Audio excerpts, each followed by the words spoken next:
Some of you guys can probably relate to this, and, well, you ladies out there will just have to use your imagination.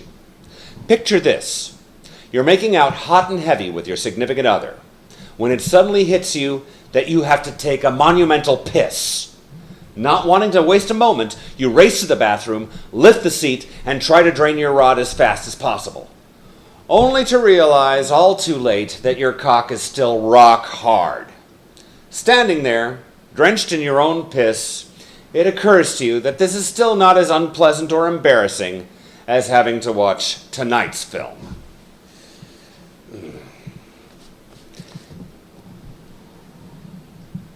Here's your damn rant show, folks.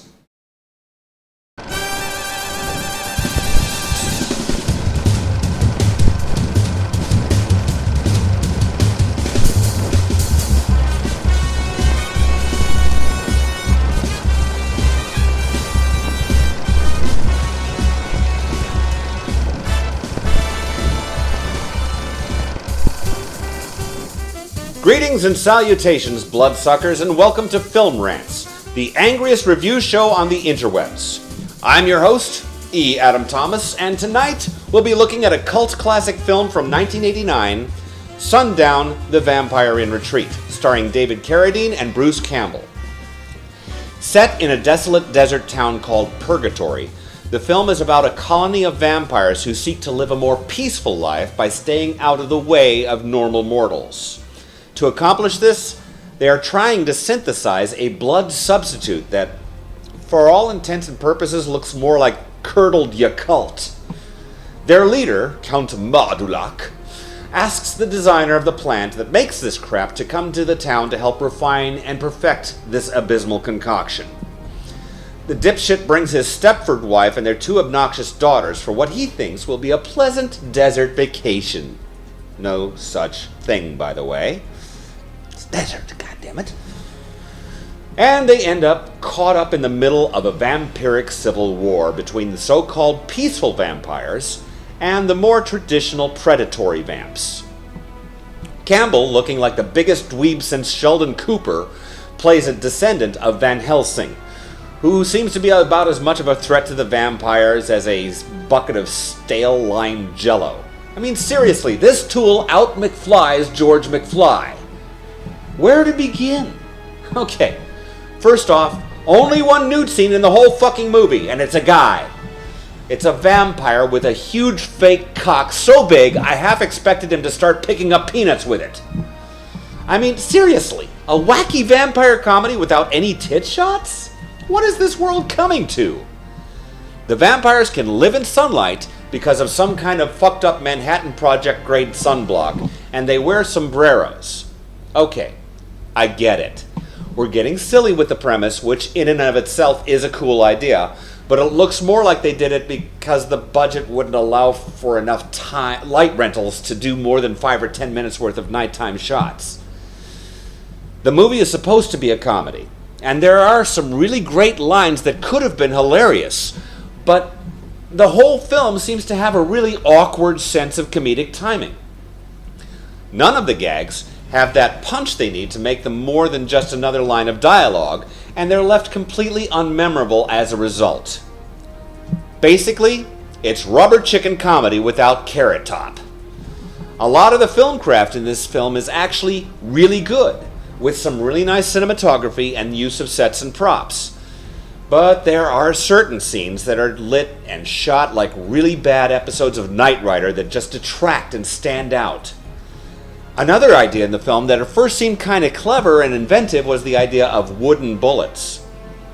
But it turned out this was just an excuse for the filmmakers to shoot a pretty stock, traditional, Old West style gunfight towards the end of the film that, by itself, is so unoriginal, it really makes you wonder what the whole point of trying to make this a Western vampire comedy really was in the first place. It really is an all-out assault on the intelligence of the viewer. This film had the potential to be hilarious, a cross between a classic vampire horror film, Blazing Saddles, and some Magnificent Seven thrown in for good measure. Instead, it devolves into a confused mess of cowboy vampires, badly animated date rape bats in stop motion, and poorly delivered jokes that leave you feeling like you just attended a really awkward cocktail party with your ex-girlfriend, your ex-boss, and that dorky guy who you used to know from high school that, even though you've always hated him, he always thought you were his best friend. Kinda like Andy. Anyway, it's just another one of those movies that you kind of have to have been in just the right mood when you first saw it the first time. I don't know. It's a cult classic, apparently, but it's gotten me to thinking. Who decides which movies should be cult classics? I mean, I would think that the criteria would be a film that didn't quite turn out the way the filmmakers intended, but is still amazingly funny or awesome in spite of itself, or a movie so bizarre and subversive that you're absolutely transfixed by it, even if it looks like a piece of shit at first glance.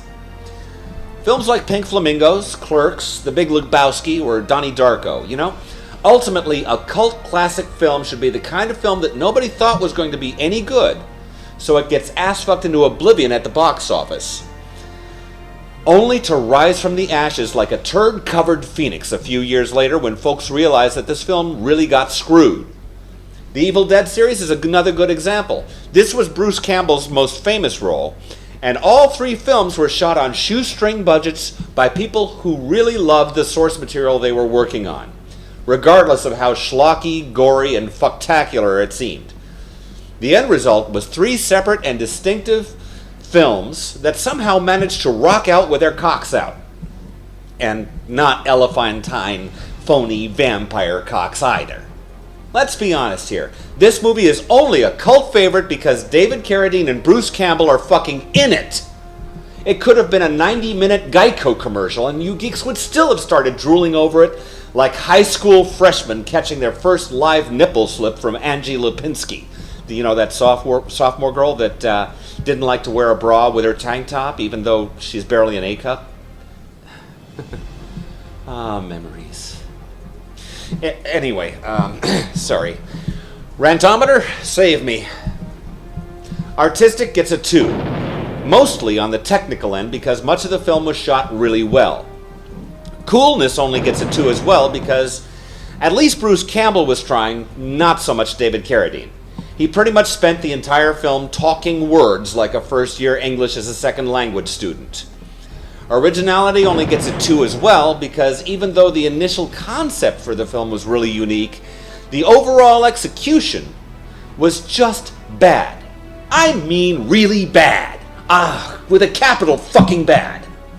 Suckitude gets a 3 because this film had so many potentially awesome moments that were just blanded into oblivion. It was like Ben Stein trying to direct a comedy. Just say the words, I'm sure people will find it amusing. To win $5,000 of my money. Whatever. I think this is the only film that might actually have been improved by an appearance by Nicolas Cage.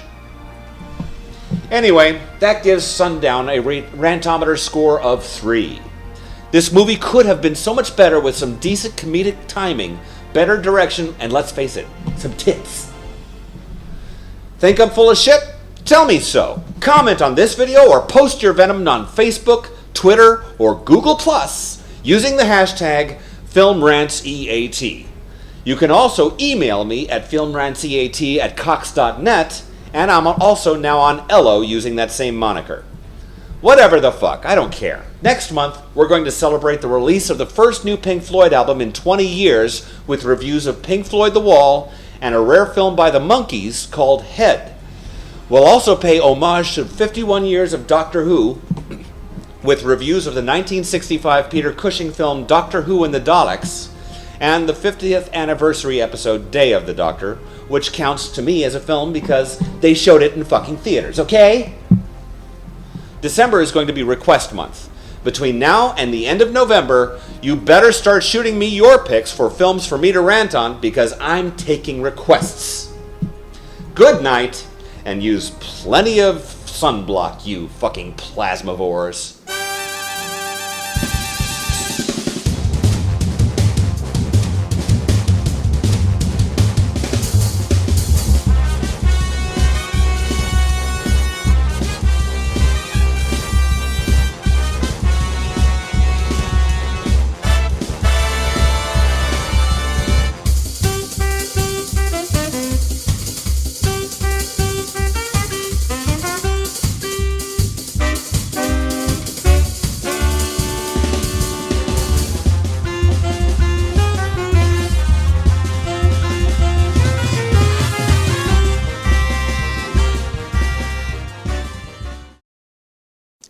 Angry Men Reviews. Many fucks said, no fucks given. Dirty fuck!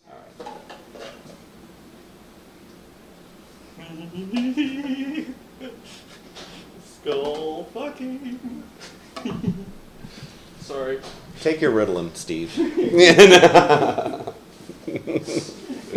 I think we just came up with our tag for the end of the episode. Yes.